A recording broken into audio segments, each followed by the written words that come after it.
Right now, President Obama is challenging Republicans in the Senate to give Judge Merrick Garland a hearing and an up or down vote.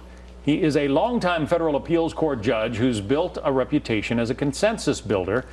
In announcing the nomination this morning, President Obama said he chose a serious man, and it's time for the Senate to get serious about the nation's business.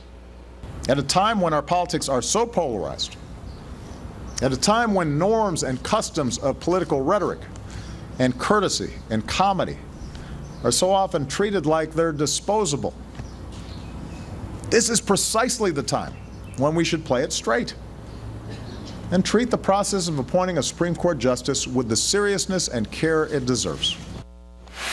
I'm joined by our legal panel. Wendy Patrick is a trial attorney and veteran prosecutor. Brian Claypool, a defense attorney. Wendy, to you first. Judge Antonin Scalia, obviously a hero to conservatives. He called himself a strict constitutionalist. Is Judge Merrick Garland that same man? He's not that same man, John, but you raise a good point. He's not the polar opposite anti-Scalia that many were predicting President Obama was going to nominate. In other words, he's far more moderate than some of the nominees that President Obama could have selected. But here's the thing.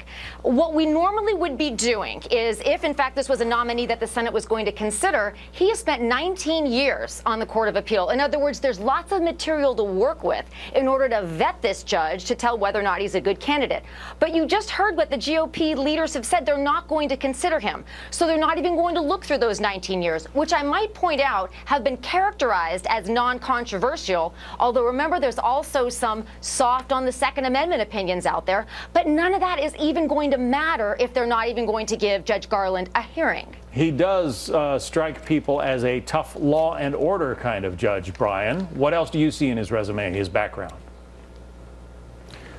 Well, John, we live in a society now filled with terrorism, with threats of danger on a daily basis. And what you have with Merrick Garland is a man who left his job, a high-paying private job, to go work under George H. Bush as a federal prosecutor to prosecute violent crime. He took on the Oklahoma City bombing case. He took on the Unabomber case.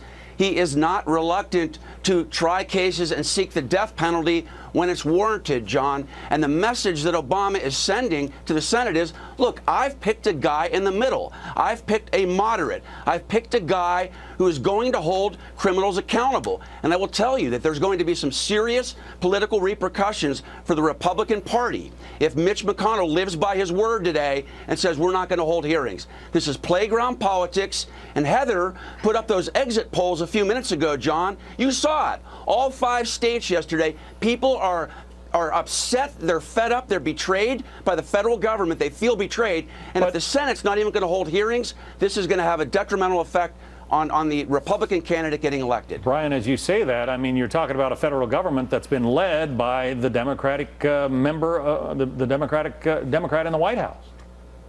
You know, there's a couple of things at play. Hold on, Wendy. Just consider that for a second, Brian. John, I mean, the president's a Democrat. He's been running the administration for 7 years. Right, but the problem is that, and by the way, I'm a registered Republican. I'm a Trump advocate. But I listened to John Kasich. You heard John Kasich's speech last night. He talked about we all need to live for a purpose above us. The nurses working hard, the teachers working hard with kids when they're tired. But what about the Republican Senate, who has they dragged their feet on trying to at least have a colloquy with Obama to create legislation, immigration legislation, gun control legislation. So I really think the Republican Party has to take a close look at this. If they take Obama's bait, this could be a fatal blow in the general election. Yeah, I'm just saying that I'm not sure that all of the animus toward Washington, falls necessarily on the U.S. Senate. I mean, Wendy, the president said we've got to stop the scorched earth politics, and it's the president who has compared some of his political opponents to the Iranian terrorists. Oh. You know, John, this raises so many raw issues, doesn't it? I mean, here we are again where there's really a policy dispute at whether or not this man would be acceptable to either side. Remember, it's not the first time he's been nominated, is an issue almost separate and apart from what we're arguing over, which is whether or not they're even going to consider a nominee until the next president is sworn in.